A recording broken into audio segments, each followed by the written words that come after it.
Full. Thank you. So we'll just we're almost on time for that one, so that's great. We'll just keep moving with Sarah, I think is next, right? And Andrew is here. Andrew, don't feel that I mean, you should chime in. I'm not always aware of who's joined and not, but please join the discussion. Okay, great. So can you see my screen? Yep, go for it. Okay, great. So the University of Pennsylvania Museum of Archaeology and Anthropology has a goal for its visitors to experience the richness of the ancient past, gain an understanding of our shared humanity, and find their own place in the arc of human history. With these goals in mind, I looked to Pangaea as a basis for my design. As you all probably know, Pangaea is a supercontinent of 250 million years ago, and it was the landmass that formed our modern day 7 continents. So when thinking of Pangaea, I wanted to explore how pieces of our modern world fit together, how parts make up a whole, and how each continent and sort of by extension, each community held a place in the original structure. So first I'll touch a little bit on my initial container design because these ideals were reflected in this project as well. Each piece of my box can be taken apart and put back together, and the artifact that inspired this container was actually taken from a grave site. So the continued connection to the earth and its form was important for me to maintain. So in this aerial view, you can see my building design shows the breakup of the structure as it progresses through the courtyard.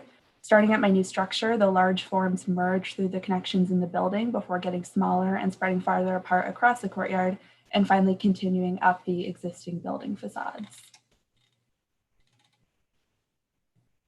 So the large forms are further broken apart throughout the interior, just as the large continents of Pangaea internally separated into smaller territories and countries.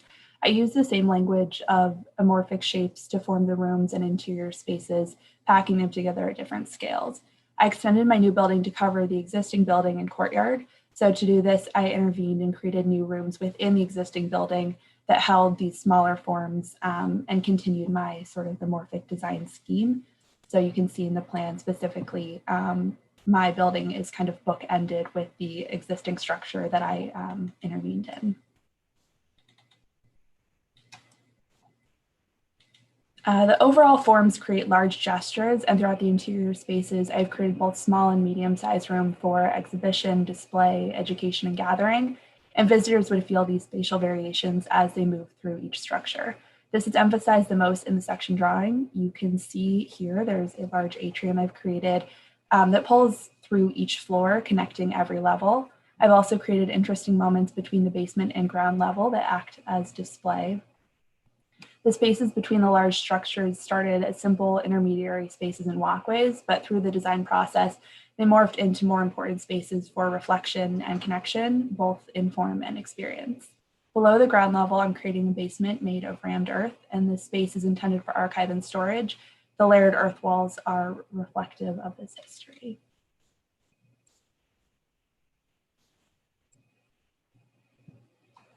So in this clip, I'm showing one of the main structural chunks. While each form is different and has different spaces and uses, this is a good example of the overall system and form for the project. Here you can see one of the medium-sized packed spaces for display. This one in particular is a 2-story room meant for exhibition. As we continue around the structure, you can get a sense for the exterior walls, which are made up of a transparent panel system. The large forms are rather simple in aesthetic. The transparency of the facade allows diffuse natural light into the building during the day, but also can look a little monolithic and austere from the street. During the night and on overcast days, the building itself becomes something of a light source for the street, with the internal lights leaking through that paneled wall. This type of lighting is unique and can also change a pedestrian's experience every time they walk past the building. Besides the exterior kind of transparent wall system, glass connects the overall structures, allowing for natural light to flood the intercostal spaces between the structures and creates further dynamic spaces. As we move inside, you can see the atrium space I mentioned previously and how it connects each floor within this chunk.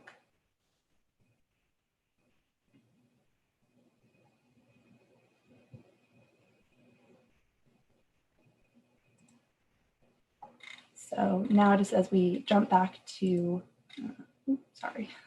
jump back to my board, I just want to touch briefly on the renders, which show the different scenes, whether it's night or day. So this is particularly the night scene I had mentioned, where the light would leak through this paneled wall system. Down here, you can see a street view that shows the entrance to the building during a more overcast day where the brightness outside would match more of the brightness inside, making the walls more opaque. And then the interior view, which also shows this exterior wall. And you can imagine people walking on this floor being able to interact and see with people on the inside. So thank you all for listening, and I'm excited to hear all of your comments.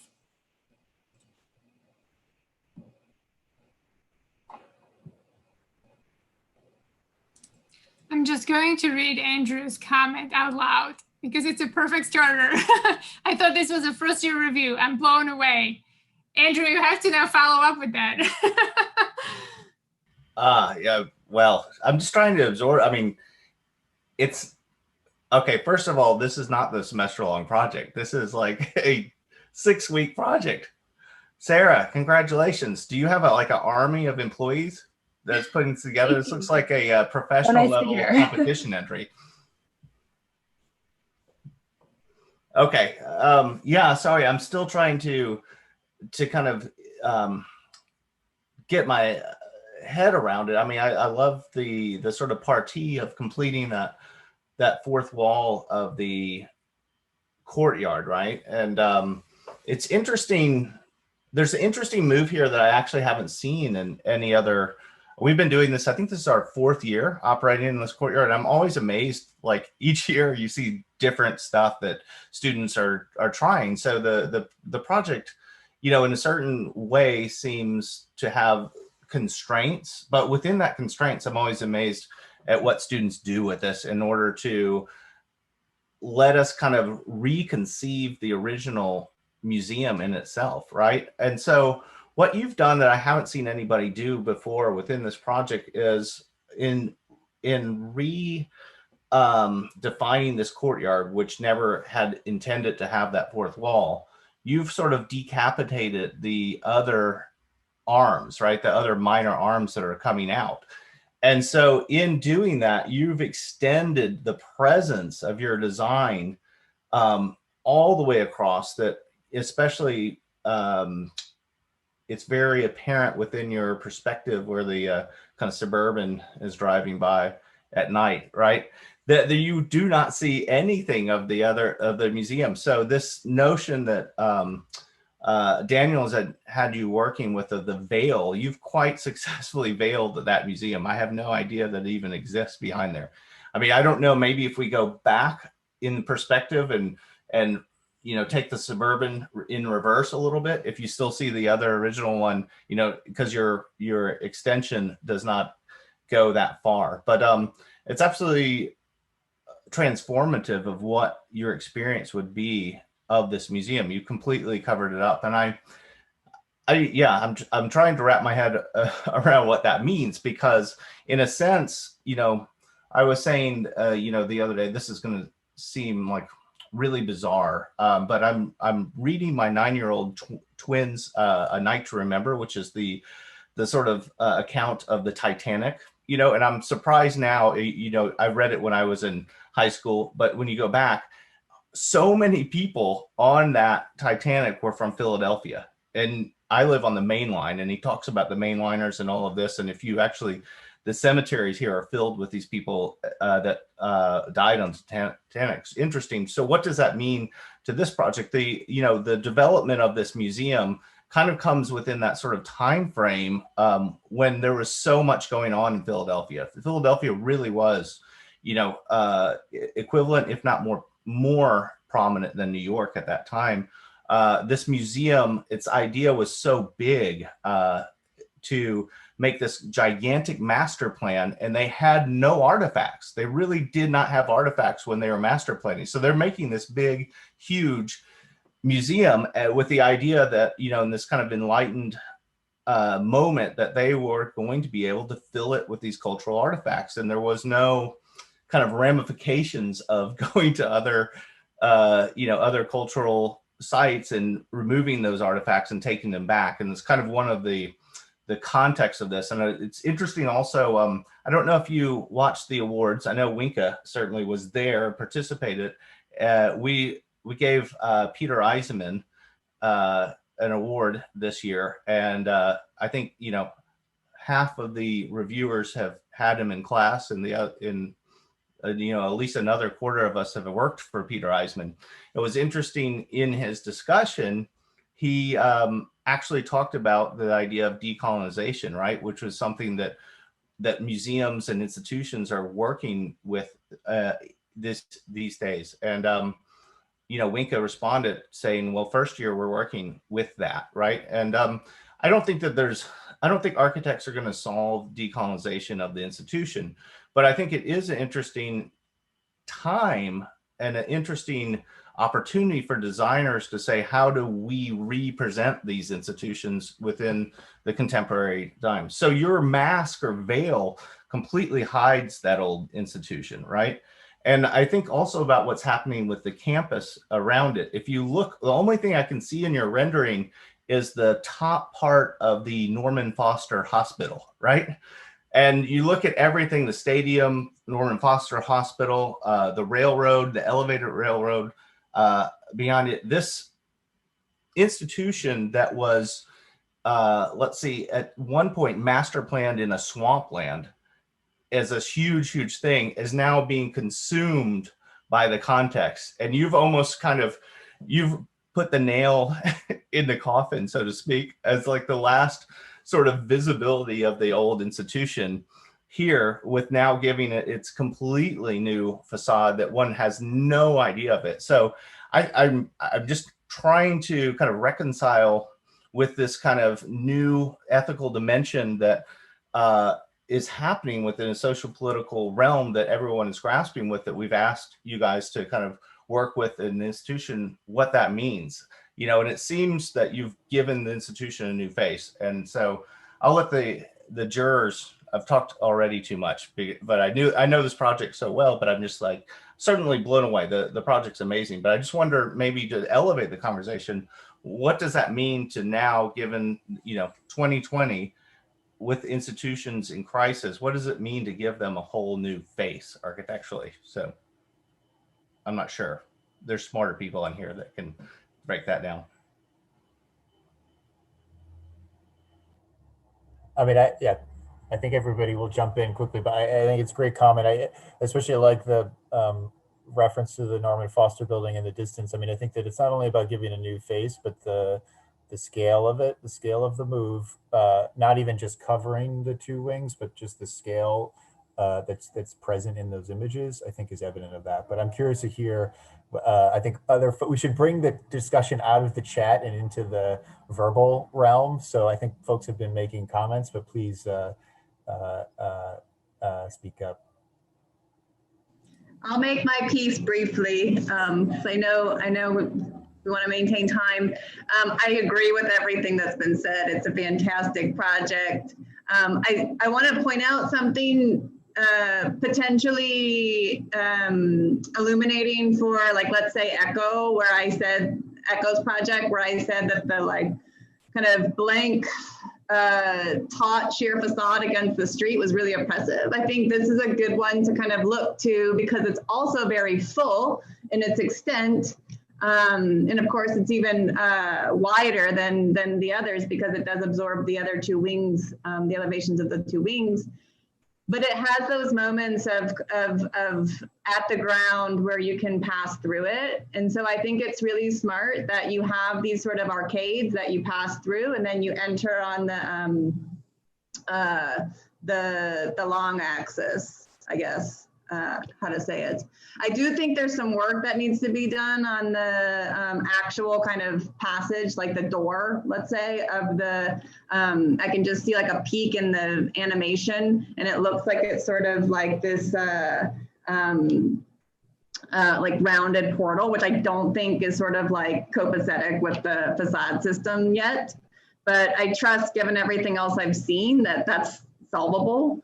And I also just wanted to comment on the variety and the hierarchy of spaces that is very evident in the section. So I want to commend you on providing with what is sort of an overall systematic proposal, yet still has a high degree of variation, control, and variety and of scales and hierarchy of scale. So it's really terrific to see that amount of variety in a 6-week project in your first year with renderings that are like super high resolution, with an animation, with like high resolution drawings.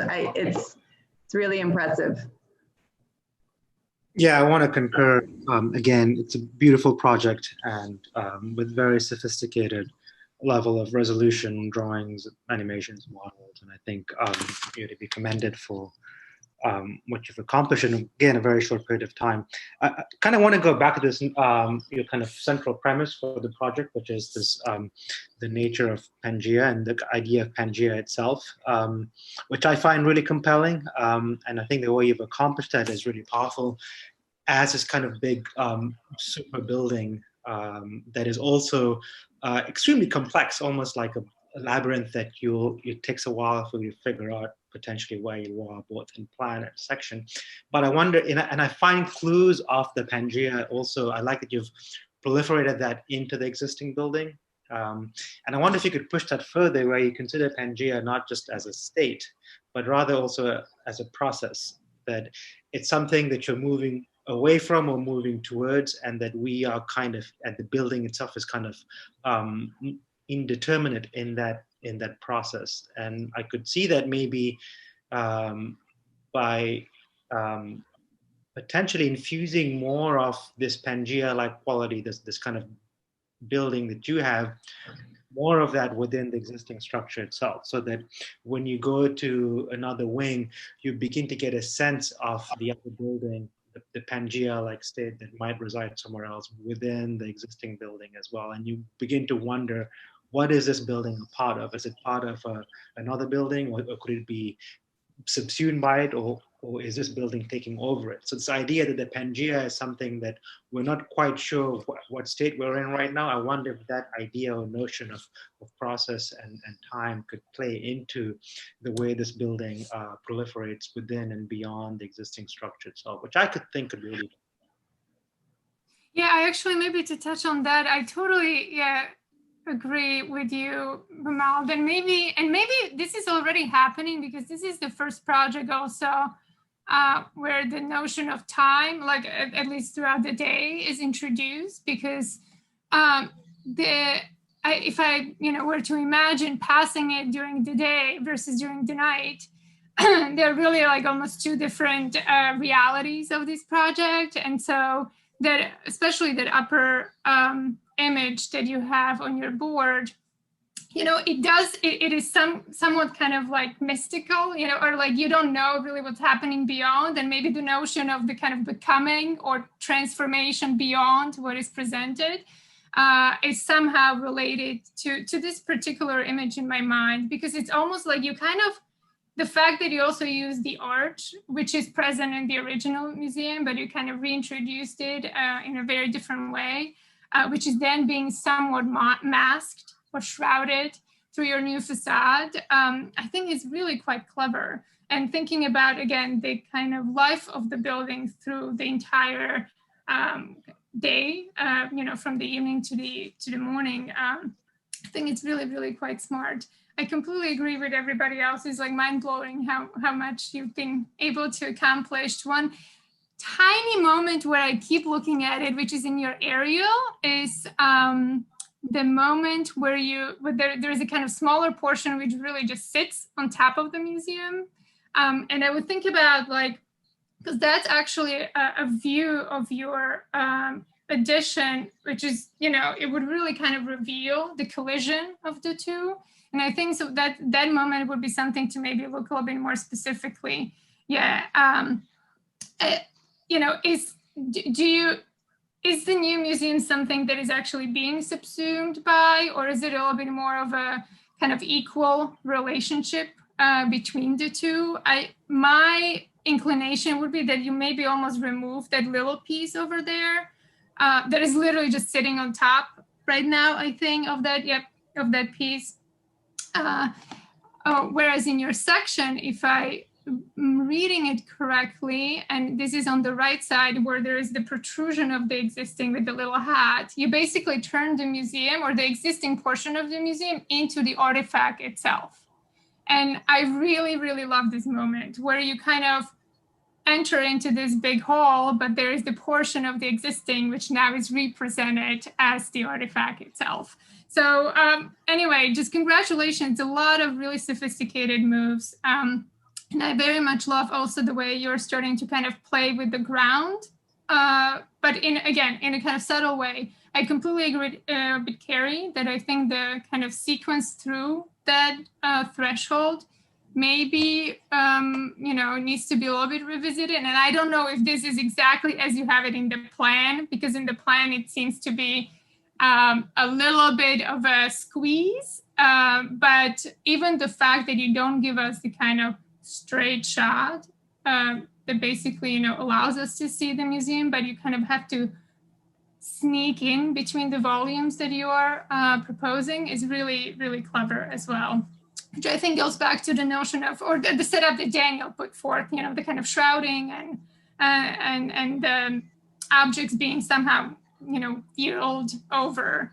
And in your case, this is really manifested through like multiple ways, through materiality, through kind of organizational systems, through volumetric kind of interplay. So congratulations, really, really beautifully done. Just a small point So of the concluding thought. I want, and this is a slightly critical comment. I wonder why the basement feels like a basement, because suddenly the kind of the shelving and the archive and the archival quality have a certain conventionality to it, which I feel like the building doesn't need to have. That the existing logic of the building could extend more downwards, as it's kind of doing in one section all the way through, and the way the information is contained and collected conforms to the kind of geometry and the logic of the building that you've set up. So it's not a building that has a normative basement upon which the building resides, but the kind of logic of the building pervades throughout the entire kind of envelope, and which also then questions what the ground is, I think, more provocatively. Yeah, I would just add one other, riffing on also what Mirka was saying, maybe a slightly more critical comment. I agree with everyone, of course, the project is very well represented and well developed, but I do think that you developed a language of the straight line and the filleted edge, which would allow you to make on the back side of the building a much more nuanced relationship to the existing museum, and to think differently about how this building operates in relation to the courtyard. This addition operates in relation to the courtyard as opposed to the street. So I think the street, where the kind of cut facade and the graphic resolution of the four building form, the sort of four large forms into these four graphic figures, makes a lot of sense. And I would look also at Neil Denari's work, which I think is a kind of clear precedent. He's really reduced his whole practice to just the interplay of straight lines and filleted edges and cut faces and volumes. I think that the aggregation of smaller pieces on the backside doesn't really make either a clear relationship to the existing buildings, or present a kind of a different context to the facade that maybe thinks, or to the courtyard that maybe, I don't know, elaborates the project in terms of how it would actually reframe the existing space at the courtyard and the museum. So that would be my critique is that I think the front is very well resolved, but I think the back could be developed further. And maybe similarly, I'm not sure you need to so relentlessly carry through the sort of elliptical doors and arch ceilings everywhere in the project. I think your project could be more comfortable with having more straight lines and using the curve very specifically in very specific moments to produce either these kinds of moves through the mass of the building, or shape very particular spaces on the interior, maybe in relation to their function in the museum.